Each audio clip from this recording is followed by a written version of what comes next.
In this video, we are going to show you how to create a crew in LawnPro. If you have employees who regularly work together, setting them up as a crew makes scheduling and dispatching much easier. Let's work through it together. To get started, click on the Resource tab and then click on Crews. Click on the green New Crew button. First, give your crew a name. Then select the crew members. Next, you can set a start and stop location for their route. We'll leave it as the business address for now. Then, you can set a limit for how many visits a day this crew can do. We'll leave it at 0, so there's no limit. The billable hours, hourly rate, and percentage of each job will pull from the employee profiles. Next, you can add tags. To add a tag, type the tag and then hit Enter.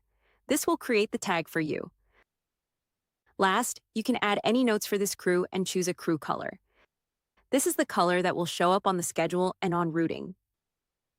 When done, click the Save Crew button. Now you can see on our list the new crew that we have added here. To edit this, simply